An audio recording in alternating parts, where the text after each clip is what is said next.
Are you delivering online training right now? Or more specifically, are you pretty new to it? It's fun, isn't it? It's exciting. You think, yeah, I've got these skills, I've got this knowledge, I've created these online courses and now people are attending and I'm helping them to learn and it's going really well and that's improved my business and everybody's winning.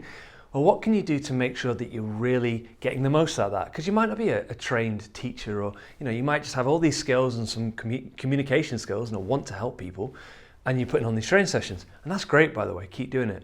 Two things that can help. For your learners, the people attending your courses, your delegates, your attendees, give them two things. Give them what's called wiggle room and give them thinking time. So I've learned this from years in teaching. We've got objectives and things we want people to achieve by the end of the session. That's great. But the danger is we can be so focused on it and rapid progress and making sure people are doing. We don't actually have any time for real kind of aha moments and real kind of time for people to ask questions and just kind of stop for a second.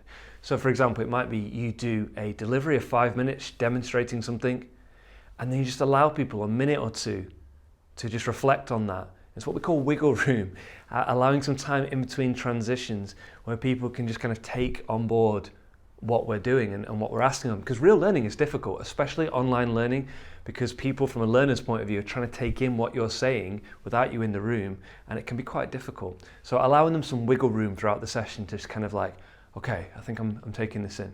The second thing is to have what I call thinking time. So I learned this from years in teaching. Anytime you ask a question, you can't expect a response, especially if it's something that's new that they're learning. For example, I say to you, right, so what are the two things you need to remember from the session? You can't remember them, right? It puts the person under pressure. Whereas if I say, right, we're going to do an exercise in a couple of minutes, or I'm going to ask everybody to remember, what were those two things that we've just been learning? So in a few minutes, we're going to have some time to write it down and to feedback. You can see what that does. Helps people prep the brain going, oh, what was that? Because it takes some time. So if you ask a question, give people thinking time to answer it. It might feel a bit awkward for you, kind of silence on the screen.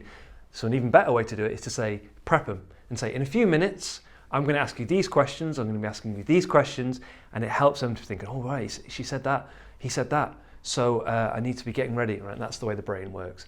So those two things, wiggle room, it might seem like you're slowing down, but you're not. You might actually be speeding up the progress of how people are comprehending what they're learning, and giving them thinking time to answer your questions, and even better, prep them for the questions. And best of luck and enjoy online training. It's a wonderful opportunity.